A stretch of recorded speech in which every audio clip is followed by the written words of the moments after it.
All right. Hello, everyone, and welcome to our May 3rd, Thursday. This month, we are covering hot topics, pop culture, and fiction. Before we get to the show, I got a few announcements to share about, some things the WLT has got cooking. So, first up, next week, next Wednesday, we have the beloved Becca Oliver returning to bring her beloved class, Crafting a Compelling Query Letter. Now, some may think this class is well timed for other big events we have coming up, and I would agree. I would, if you're looking about finishing up your project, maybe reaching out to a few literary agents yourself, consider taking this class. Becca is a former literary agent, and she is good friends with many other literary agents and people high up in the book industry, and she knows what they're looking for in that query letter. So if anyone can tell you how to make a compelling one, it's her. So I encourage you, if you've not signed up for this class, sign up ASAP because you want to make sure you're in that room or receive that recording following the class to listen to her great uh, format. That's it. Yes. So yeah, check that out, Becca Oliver. We love Becca Oliver here at the Writers League. Her class will be amazing. Another big event coming up, perhaps next month, is the 2026 Agents and Editors Conference here in Austin, Texas. Destination publication. This is the 31st conference the Writers League has held and is going to be a barn burner. We got some really cool stuff coming. And every week we've been announcing new parts of the program, uh, exciting little tidbits coming here and there. Today I picked up the special tote bags that we'll be giving to our attendees, and they are so cute. You're going to want one of these, and you can get one at the conference with your registration.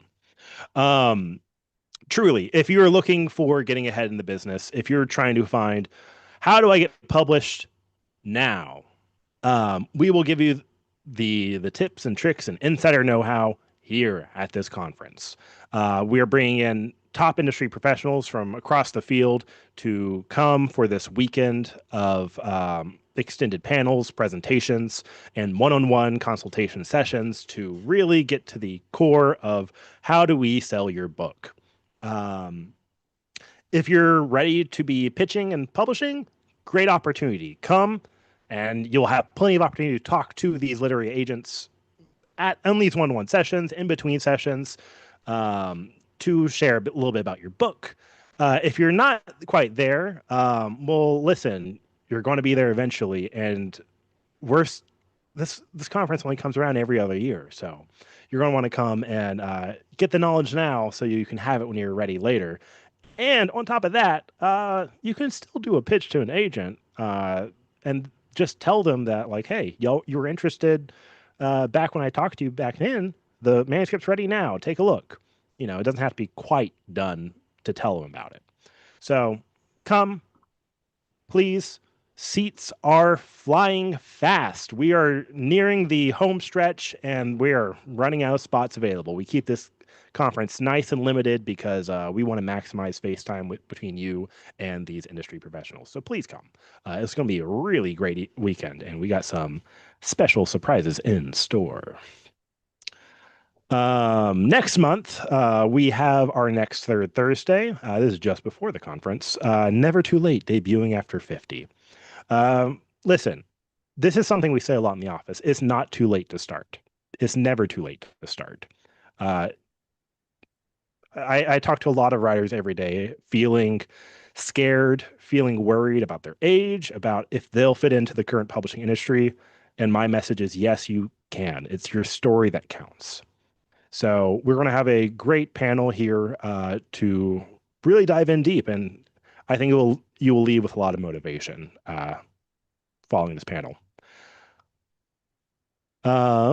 Before I get to WLT 45, I want to talk about a event that is coming up this weekend before we get to that. So this weekend, we have a very special event. We do it annually now, what we call the Big Writer Meetup.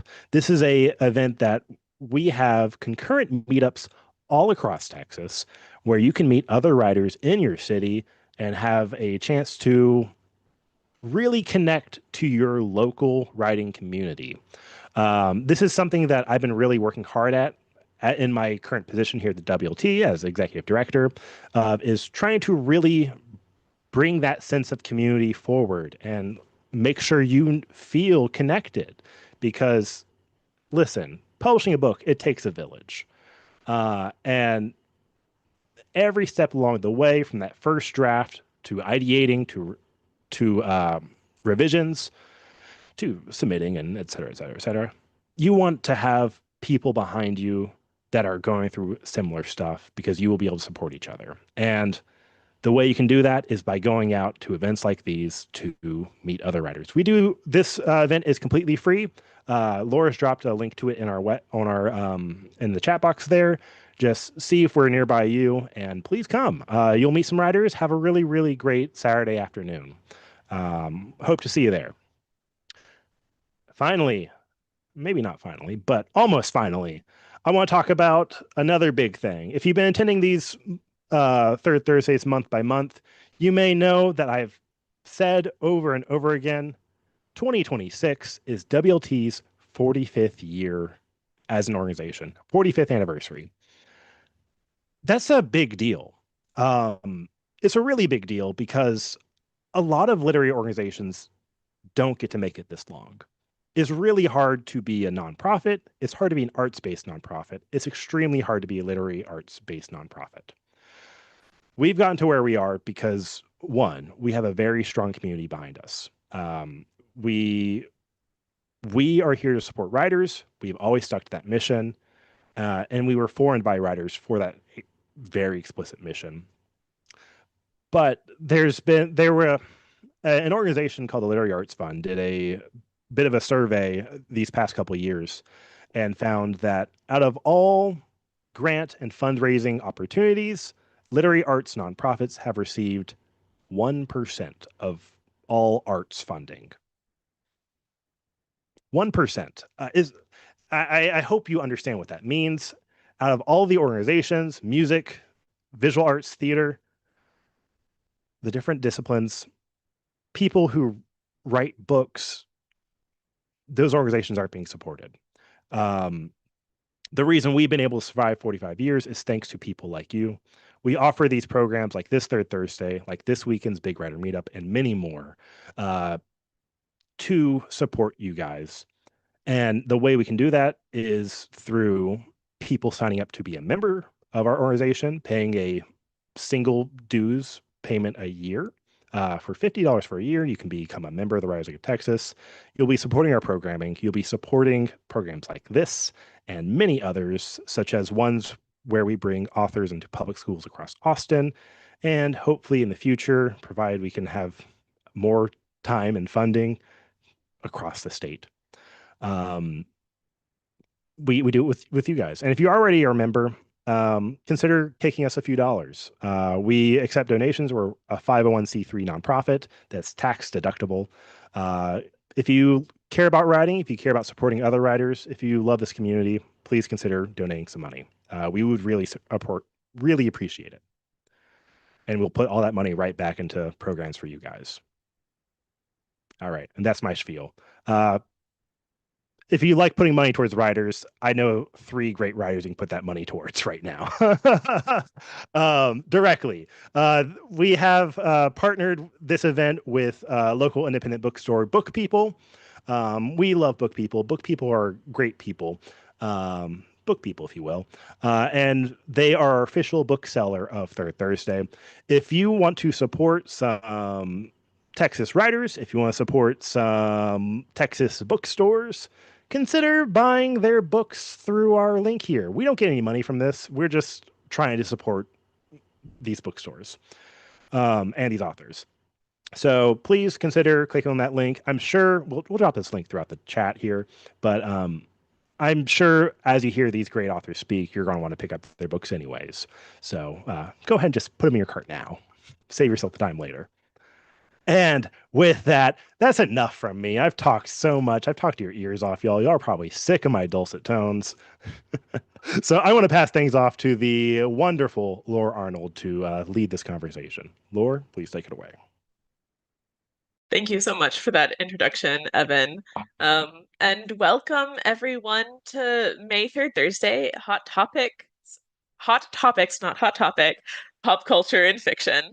Um, I am so thrilled to be able to moderate panels such as this, and it's my honor to be here tonight.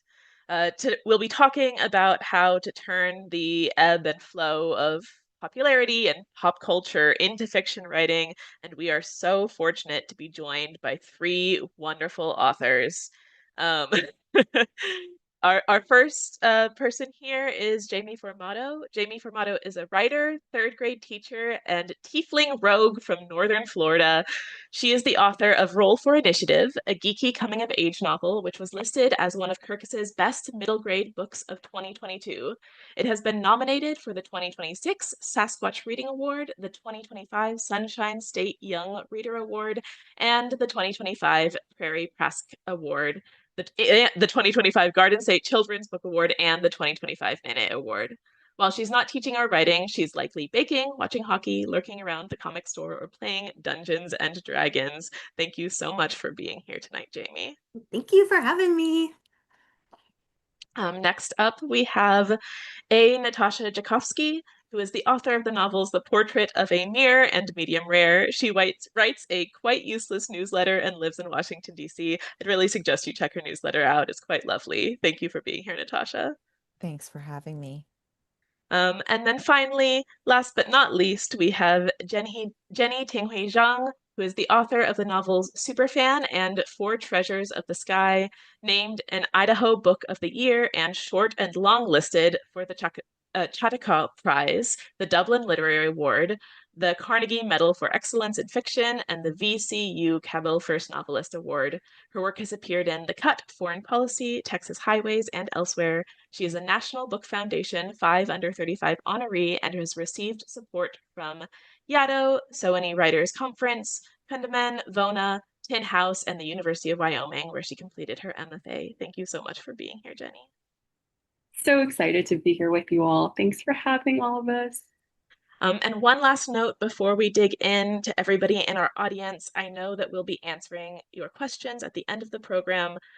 So please do submit questions to us. If you navigate to your Zoom toolbar, you'll see a Q&A button.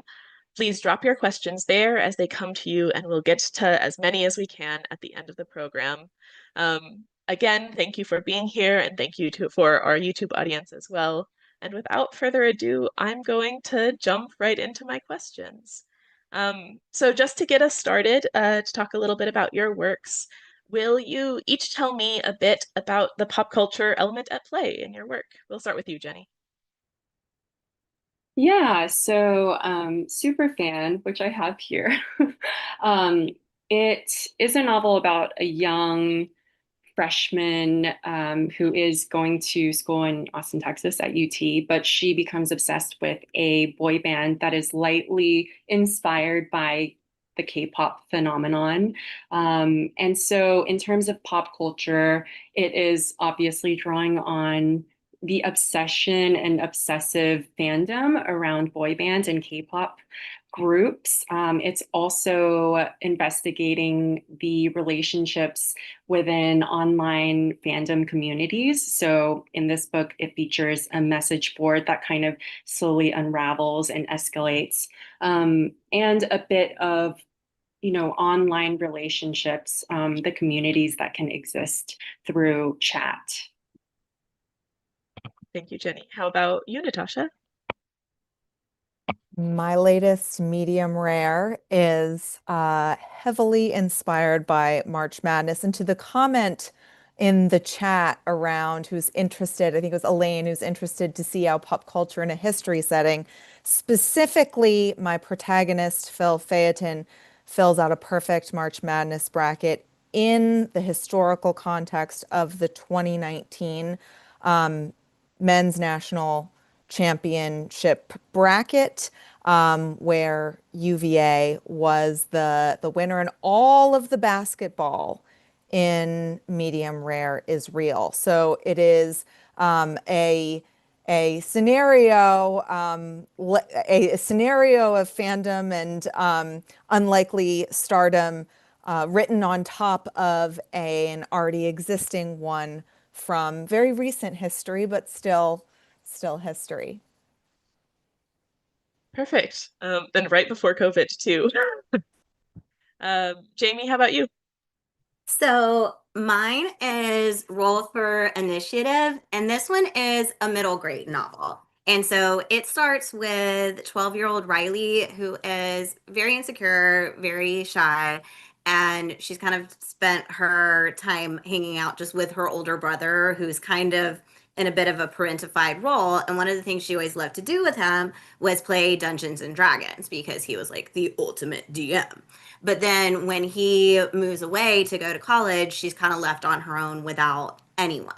So the story kind of follows her as she branches out, finds herself, finds her own D&D group and her own way of playing, and kind of her character and her characters like transform throughout the story.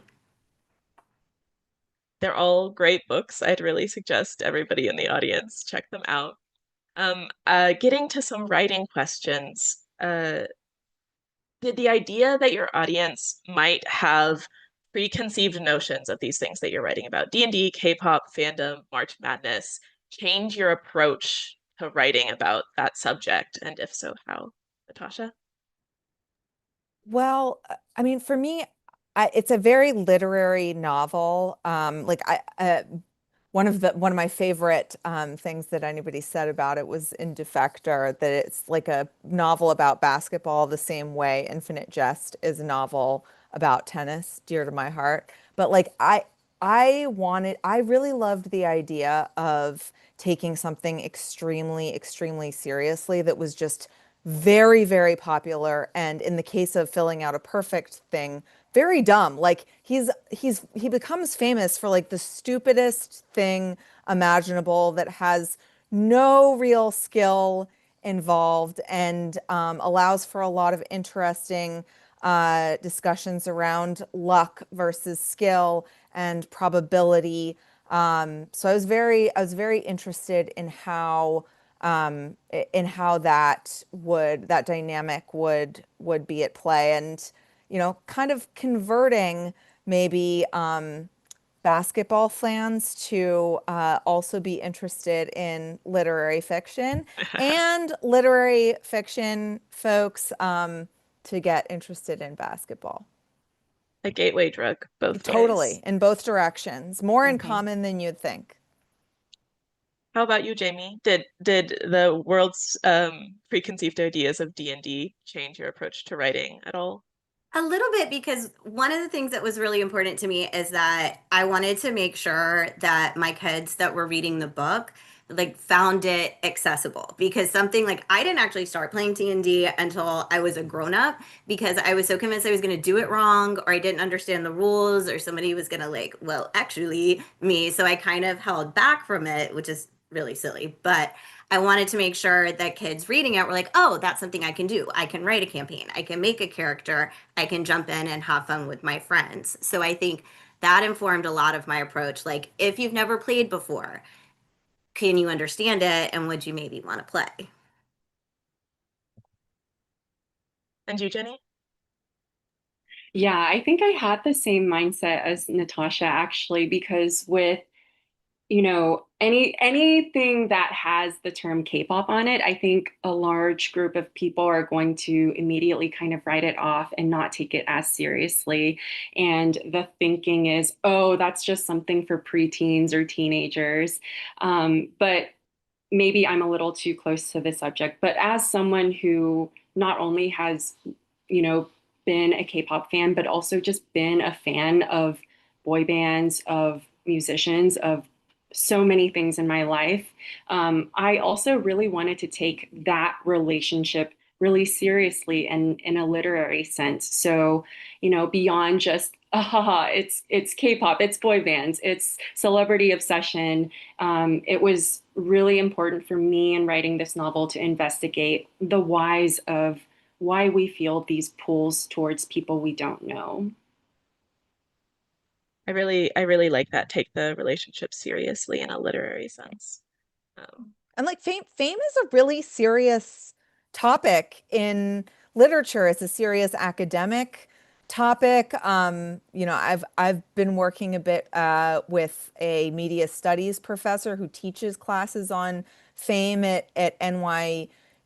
And I mean, if you go back and think about the history of fame, you're really starting in the Western tradition with Alexander the Great and how and how people starting with him started to think differently, not just about doing great things, but shaping their image. And the whole history of fame is a, really high literary, high like academic topic in my mind that gets kind of downplayed, to your point, Jenny, that people can think, oh, it's not that serious, but really it is. I mean, you're playing for the gods a little bit in fame and reaching for something bigger than yourself a lot of the time. Ironically, often through making yourself as big as possible. So you have this great tension between like the temporary narcissism of fame and the like something that's very, very serious and weighty and a human connection worthwhile. I think you're hitting on actually a pretty good segue into my next question, which is that this panel is titled Hot Topics, Pop Culture in Fiction. And I was interested if you could each speak a little to the ways you were able to explore what you're writing about in fiction that might have been impossible in like nonfiction or even like an op-ed article. Like what drew you to talking about it in that way? Jamie?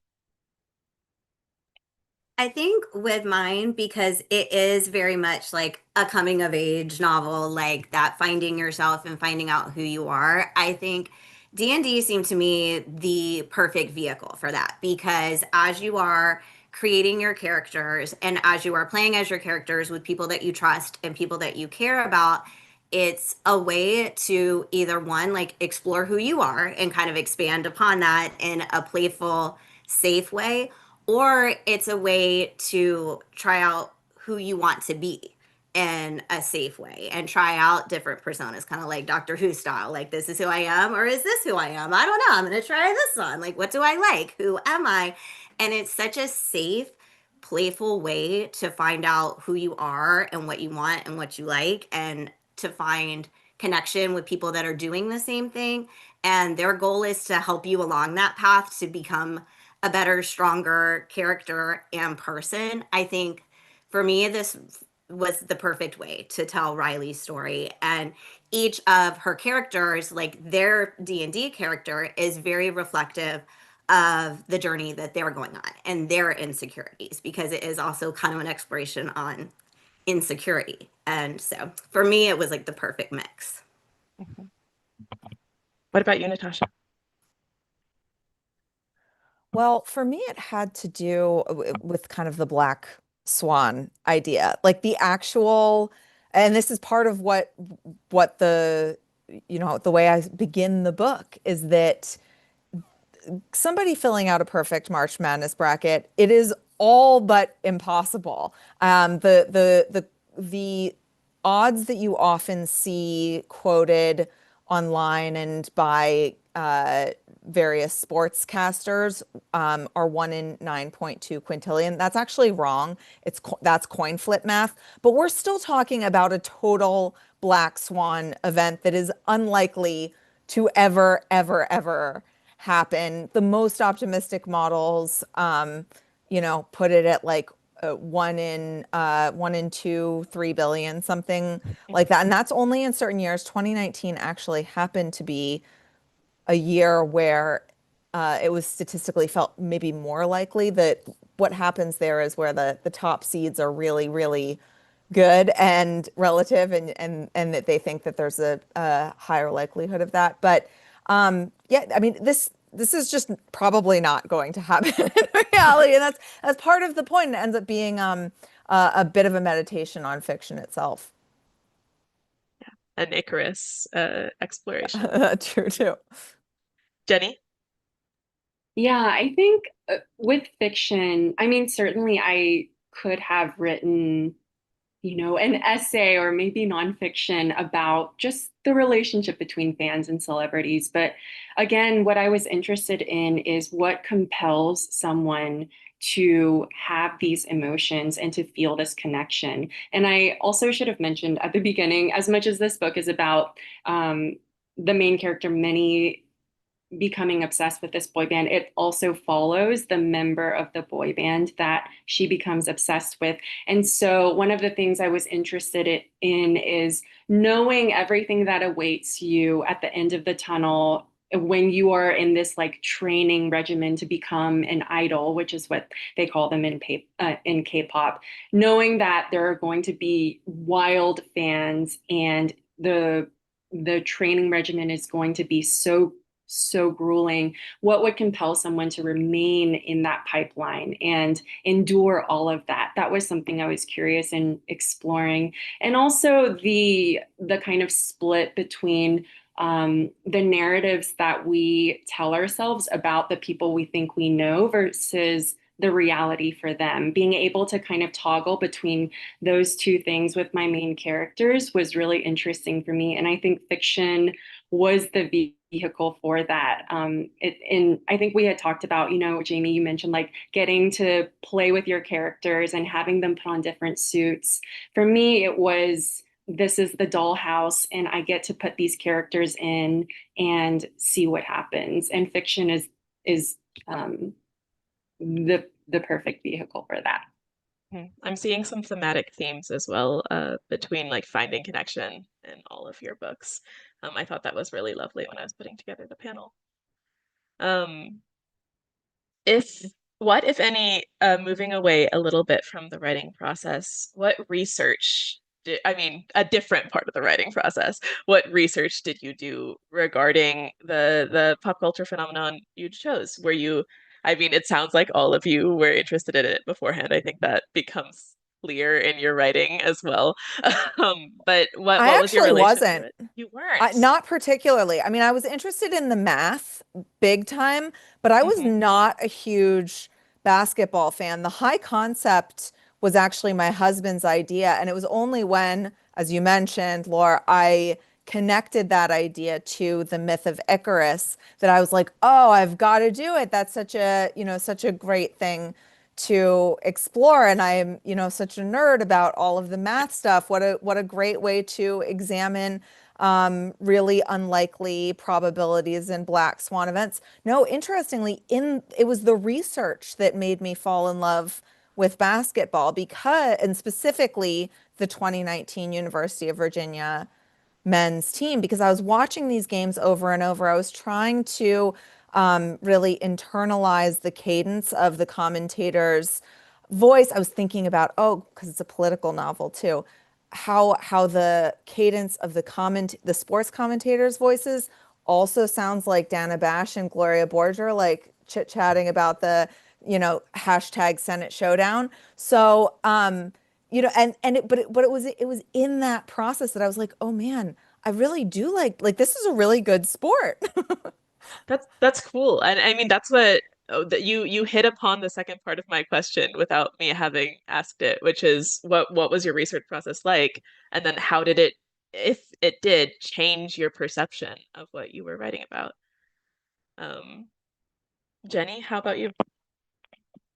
Yeah, so I like to say that my research for this novel in particular was lived experience, 15 plus years of my life. I've been a fan of, we mentioned Phantom of the Opera earlier when we were just hanging out, and I was a huge musical nerd in middle school, amongst many other things. But, I've always thought I need to do something with this feeling. Like the hours that I have spent going down rabbit holes, the many all-nighters I have pulled just staying up and watching something and really like living within it, like that has to be for something. And I feel like this book was the kind of apex of all of that obsessing and being a fan and living my life in fan forums. So, I also did some research into just like fangirling and what goes on within fandoms outside of my own experience. There was this book called Fangirls by Hannah Ewens that kind of takes an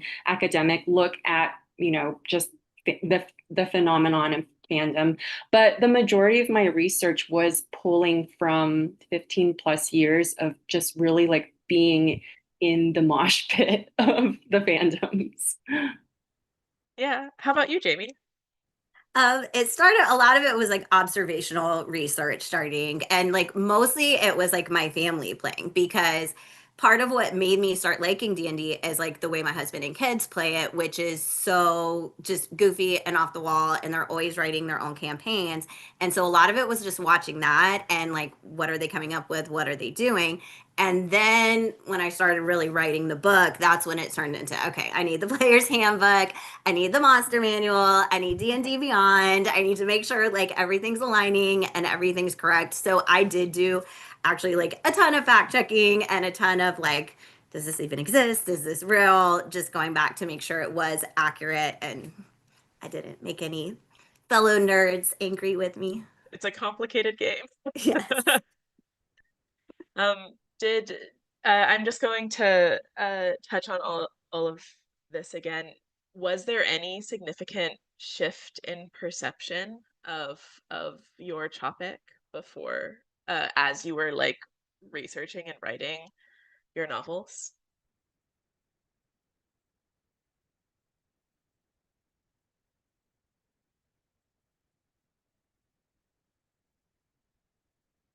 Any of you can jump in. Feel like I already went. So yeah, I'm like I mean, like I just like basketball a lot more Yeah. now. Do you watch it regularly? Um, I would say I watch March Madness regularly. Mhm. I like, to me, the structure of the tournament is narratively, you have all of these head-to-head battles, so it's like duel after duel after duel after duel. It is structurally dramatic, and I can't get, there are too many games overall for me to get as invested in the regular season, or frankly even in the like the pros playoffs, because it's like best out of seven versus, March Madness. It's one Mhm. and done. It's everything's on the line every time. So I would say no, I don't watch basketball regularly, but I am You're tuned watching in for March March Madness. Madness. That makes sense. Yeah. As we kind of talk about this, can we talk a little bit about the business side of writing these books, such as pitching and marketing? How did the pop culture elements at play within your story change how you explained and promoted it to the larger literary world? Jenny? Yeah, I think, again, I was very wary of kind of describing it as a K-pop novel because ultimately it's not. It is about the relationships. It is, and the boy band within is a Western boy band. But I think saying K-pop inspired boy band and a K-pop novel, it makes it very instantly marketable and understandable to the powers that be. And that is kind of how they've taken it and run with it. Um, I think, sorry, I forgot your question, Laura. No, no worries. Did the pop culture elements at play in your story change how you explain and promoted it to the larger literary world? If anything, I feel like I was fighting an uphill battle of trying to make sure that the book is taken seriously as a literary work of art. Um, but ultimately, there's only so much you can control, and it is just, I hope people read the book and are able to see that within the book. The marketing, I think, is the hard part to control, and that's the thing that's kind of changed and ebbed and flowed. It is, if you have a pulse at all on how people responded to it, do you think that that was something that was part of the response? Do you think that people took it seriously as part of the literary landscape? Well, it's interesting because I guess my own perception was that people wouldn't take it seriously. And for example, I did a talk in Idaho for my first book, Four Treasures of the Sky, which is a very serious novel dealing with very serious history. And the audience was mainly, I would say, like 50s, 60s, 70s readers. And they asked me, what are you working on next? And I mentioned this book. And I also kind of, as a joke, said, I probably lost a lot of y'all with this description. It's okay if you don't want to read the second book. And I heard multiple people in the audience say, oh, that sounds great. Sign me up. And so if anything, I think I have to check my own biases at the door and how diverse and enthusiastic readers are about various topics. And I've also been very surprised that people who liked Four Treasures would also be interested in this novel. I do think there is something of a crossover. But if anything, I think it's my own biases that have Your own perceptions. Yeah. How about you, Natasha? When you interacted with pitching and marketing and the business side of writing, how did the pop culture change? I think that it was less about it being tied to pop culture that made it much actually easier to talk about than my first novel. It was part of it, but it was that there was a pop culture high concept. I could say what the book was about in a sentence, whereas with my debut, I still can't talk about it effectively in a sentence. My debut is a modern retelling of the myth of Narcissus, but that really doesn't tell you much about like what the book is about. Very complex relationships, blah.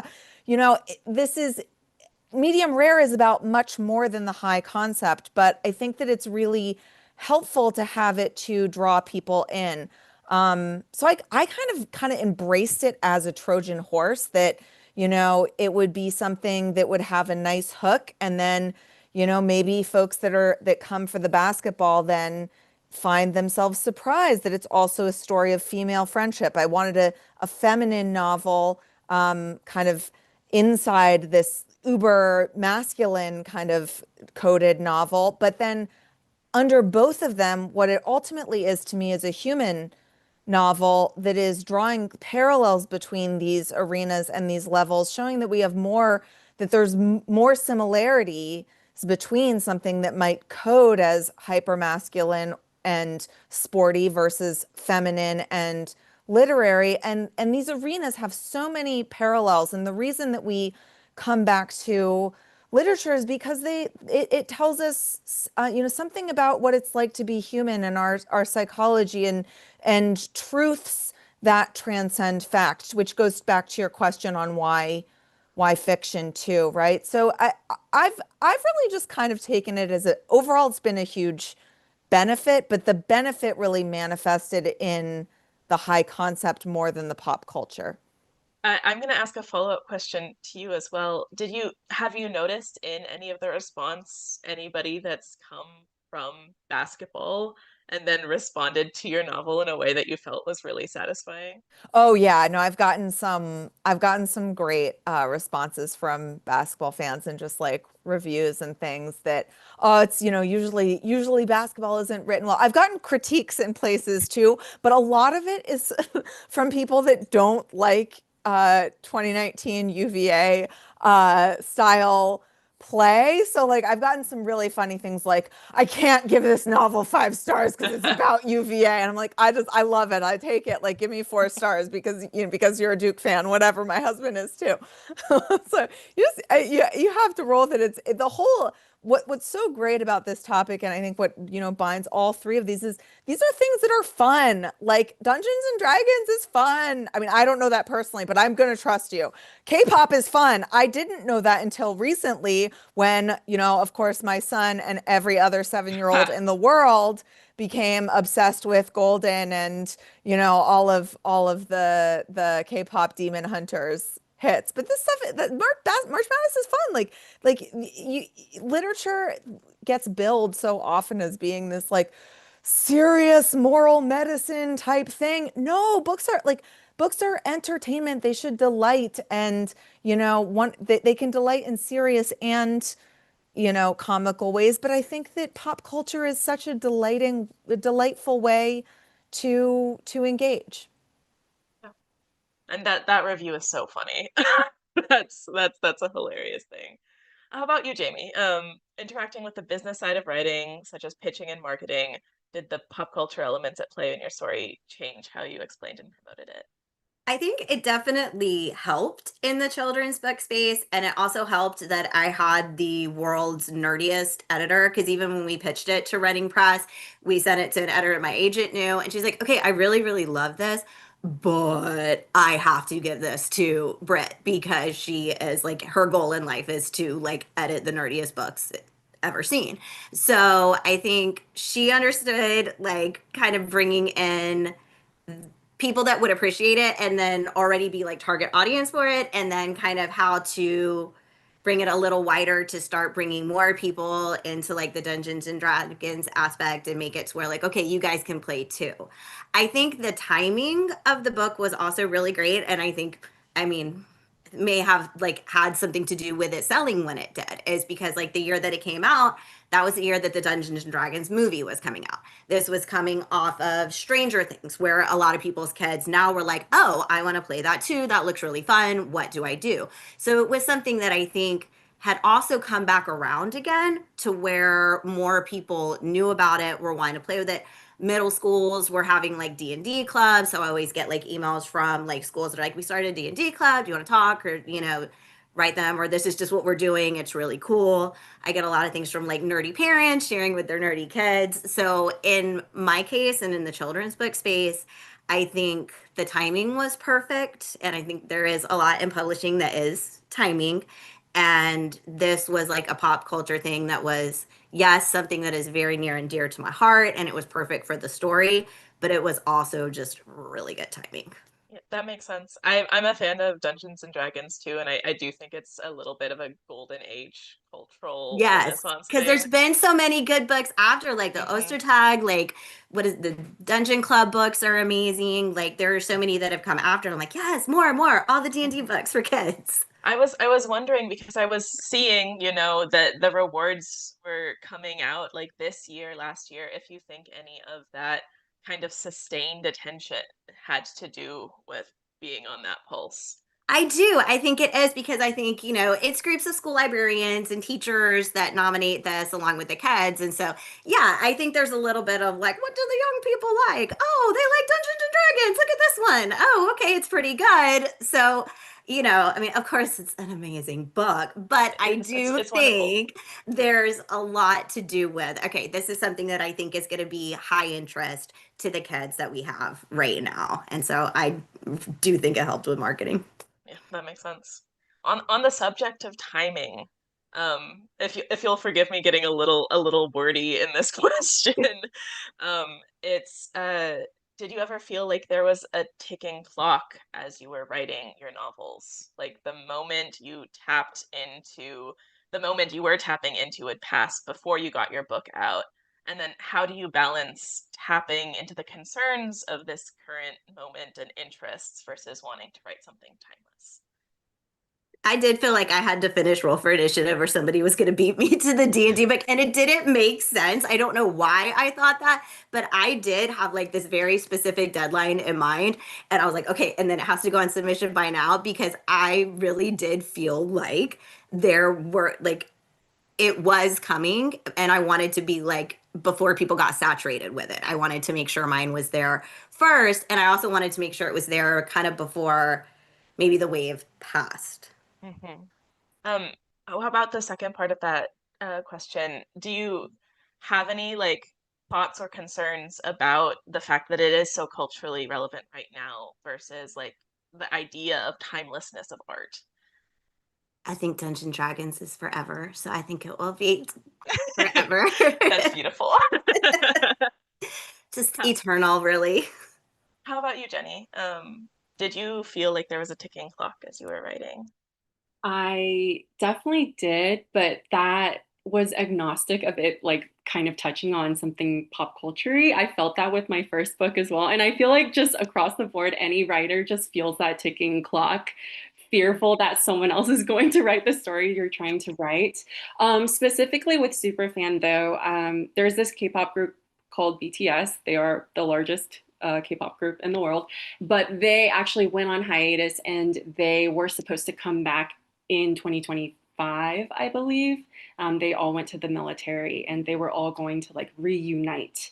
And so that was kind of my time goal for myself, or the kind of red line was, if this book comes out after the BTS reunion, then will I have kind of missed the train? Will it seem like I'm just jumping on their coattails? But all of that was just really silly, because if I let myself think about those things, then I wasn't writing a book that would make me proud. And I knew that in order to really write this book, it wasn't about worrying about the timeline, worrying about who's going to get to it first, worrying about if it's there's been an oversaturation. It's about the relationships. It's about the characters. It's about the story. It's about the things that they desire and that motivate them and that they're afraid of. And that's what makes a story to me. I think the pop culture elements of the book, as important as they are similar to, in my first novel, the historical components. It's kind of a setting and it's a backdrop for all of these really important human emotions to take place. So it was a fear, absolutely, but it became trivial in the end because it had nothing to do with the writing itself. And I had to remind myself of that. That's wonderful. I'm quoting you in my notes for this session. It's a setting and a backdrop, all these really important human moments. I really love that. How about you, Natasha? No, I didn't worry about it at all. I mentioned that this was a kind of a Trojan horse. I mean, it's false advertising being about pop culture because it is a hyper literary novel, and it's a retelling of myth. So it's li going back to Ovid and even pre-Ovid, the myth of Icarus, to the origins of Western narrative. So it's set very closely in 19, but I mean the timeless thread through myth is there in equal measure. So I'm always thinking about that much in the Eliadic tradition in the individual talent and balancing the temporal and timeless elements there. And I think if you look at literary novelists have been doing this successfully for a long time. You can set a novel in a very specific moment and still make it timeless, and that actually becomes part of the appeal in capturing that time. Actually, that was the surprise, though, is that I said it in 2019. What I originally set out to do, again, more in the tradition of David Foster Wallace, was the novels narrated by a Cassandra type figure, also going back to myth, who, like her namesake, a millennial mom who always tells the truth and is never believed. And, I originally wanted to set it in the near future, so it perpetually took place next year, the way Infinite Jest is, slightly in the future. And it was like, there's always next year. It could always be next year that you get the perfect bracket. The problem is like this next year idea COVID then happened in real life, and like this next year thing was like no longer next year. There is like a break in history. Things are there is a hard line here where things are different,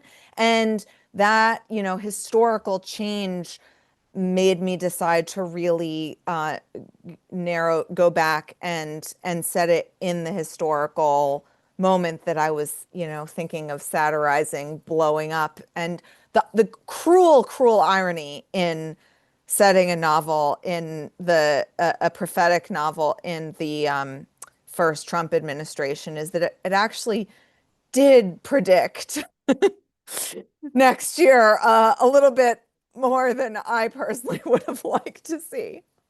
Yeah. And that's really, really cool reasoning on 2019 as well. It was notable, you know, when I was reading it.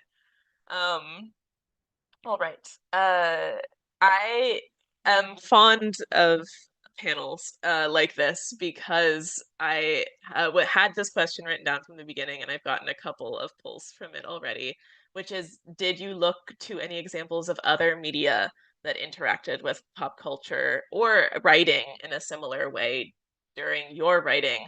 And if so, what drew you to them? And it's not exactly an answer to that question, but we've gotten Infinite Jest and Fangirls already, but I'd love to hear more. I love book recs.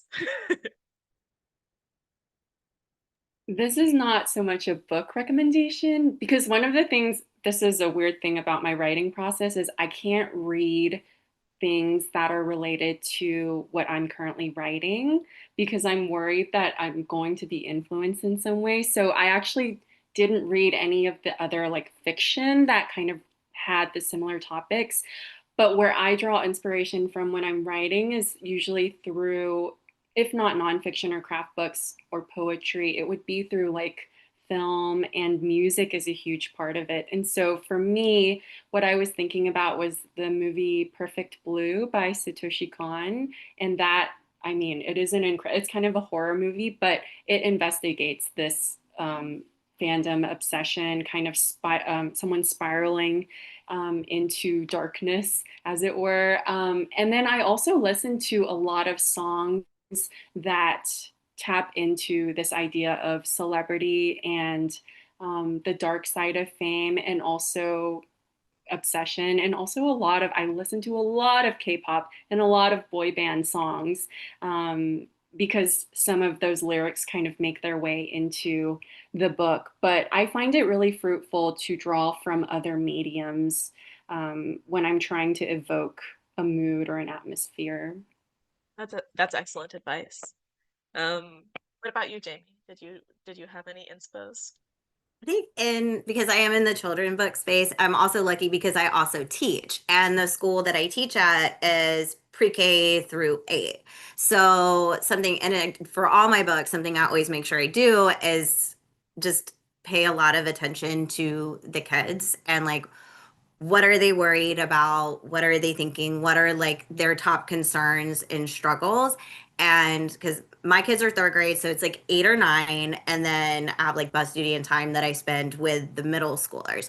So I think one of the most helpful things to me, especially since I'm getting older, is like being aware of what kids in that age group truly are worried about. And some of the things are the same things I was worried about when I was their age, but there are some struggles and some concerns and insecurities they have that were even new to me. And I thought I had every insecurity possible, but there are new ones. And so I think probably like, so yes, I researched, yes, I watched streaming, yes, I paid close attention to, when we were playing, but I think what it helps keep me more authentic in the middle grade space is just listening and like keeping an open dialogue with the kids that I teach, but also the kids through middle school, maybe that I have taught, keeping in touch with them and just one, because I care about what they're doing and I care about how they're feeling and how they're growing. But I think it helps me to be a better writer for all kids in that age range. That makes sense. How about you, Natasha? Well, there are two literary traditions that I feel very close to that I'm trying to work in. The first one as mentioned, is, you know, the Infinite Jest, and that was really the book that I was most directly inspired to for medium rare specifically. But there's the whole kind of Joycean tradition behind that of what I like to think of as like the mythic puzzle novels, and so that was the one side. But the other is the psychosocial novelist tradition. Think Frances Burney, Austen, Eliot, Wharton, and you know, from more of a thematic and plot side, I tend to be, you know, more in the puzzle mythic tradition, and then in the prose style and stylistic side, I tend to favor the psychosocial tradition. So it pop culture didn't particularly play into it. That's really just been the space that my mind has gone to for both my novels, and this just was a fun idea to Yeah. continue exploring my two favorite literary spaces. Yeah, that's awesome. I one last question and then we'll get to Q&As.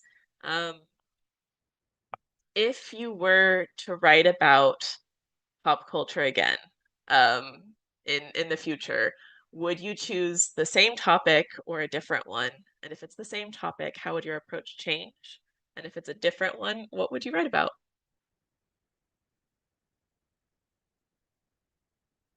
Jamie? Okay, so I'm gonna jump in because Yeah. I just finished my most recent project. It's on submission now, so I don't know if anything's gonna happen with it.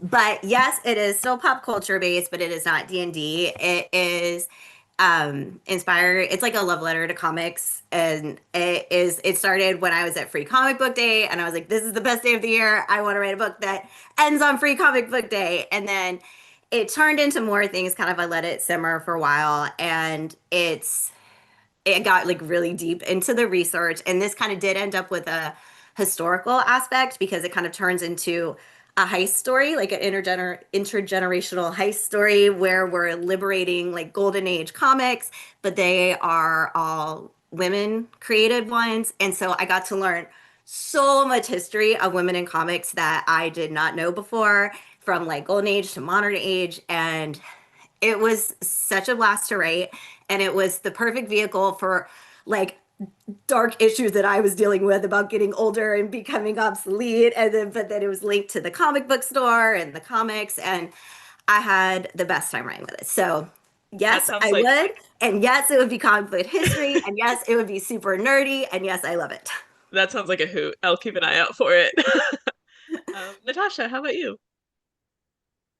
I don't think I have another basketball book.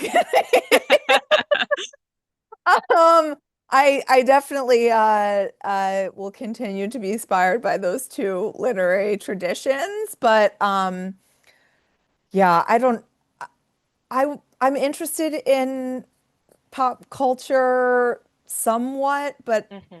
I don't know.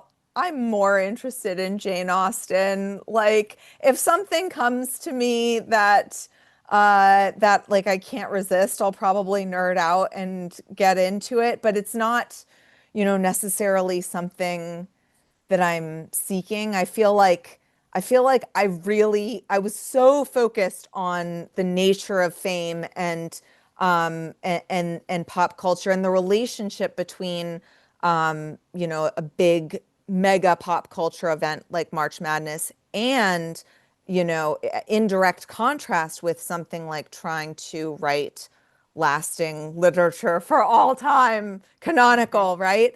That I really tried to get all of that in this book. So I'm gonna have to wander and go do something else. I mean, it's a great perspective to have on this panel. I really appreciate that you're talking about it in that way and in those traditions because I love a Jane Austen too. How about you, Jenny? Yeah, I don't like revisiting things that I've already done. I think my own expectations for myself as a writer, it's that I'm going to grow by expanding my horizons. And so, I don't know if I'll write a historical novel again. I don't think I'll touch boy bands and obsession in this way again, because I think everything, well, I say this now, but everything that I wanted to do with both of those books, I did with those books, and I can move on to different pastures. I think, in thinking about pop culture, I was thinking through like all of the things I'm kind of interested in and obsessed with.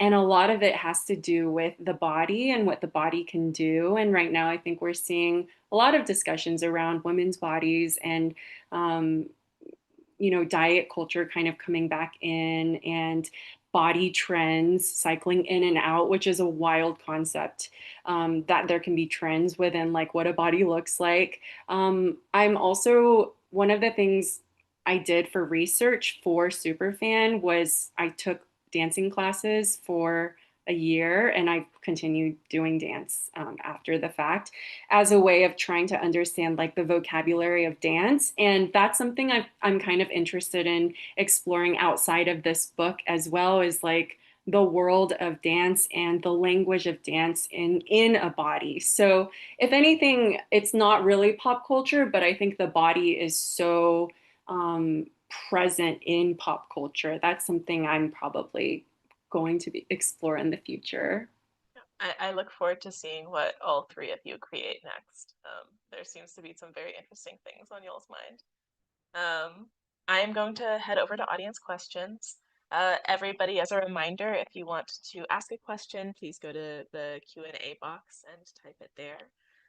We have a question right now from Jean, which is, and feel free to hop in and answer as things come to you. Any thoughts on whether focusing on today's hot topics / pop culture may mean a work will lose relevance over time? I can quickly answer, and I think we've kind of been touching on this earlier, but I think if if you approach your work from the perspective of, I want to capture this like hot topic, I want to capture this pop culture moment, and that's kind of your main goal, I think that might be more, it would lend itself to losing relevance over time as a result. Because I think what we're all talking about is this idea of timelessness. And a lot of that goes into the story and the characters and their motivations and the language. Like, I think the least of your worries should be in capturing the hot topic or the pop culture. I think you should see it as, this is just for me as a writer, like see it as a garnish that can exist for this larger story you want to tell, for these characters that you want to showcase. That to me is what would lend itself to timelessness, because we've mentioned all of these great works that, like Infinite Jest, for example, tennis, etc. I don't think people think about that as like the centerpiece of his work. I think they talk about the language, they talk about the theories and the explorations, right? Like there are timeless pieces within your work that can exist alongside this very time sensitive piece as well. And I think making sure you focus on that is what would help you. As of right now, we have no further audience questions. Oh, Natasha, I see you. Oh, I was just going to agree with what Jen said. I thought it was really good advice. It's all I could have wanted from this panel. That it was beautifully phrased. Yes, as of right now, we have no further audience questions. So I really think that that's a great note to end on. I'm gonna give it just a beat or two in case somebody is frantically typing in the box in order to get me something. But I don't think so. So thank you, all three of you, for being here. A huge thank you to Jamie and Natasha and Jenny for joining us tonight and talking about pop culture and writing and the ways in which they do and do not relate. If you haven't already, please go to the link in the chat box and check out all of these wonderful books. They're all wonderful. I think you'll enjoy them. And there's so much to learn from these stories, not to mention that they're awfully fun to read. So do yourself a favor, pick them up. And thank you so much for those of us joining on Zoom and also on our YouTube live stream now and in the future. Happy writing, everyone. Thank you. Thank you. Thank you. Thank you all for being here. All right, I'm going to close this out.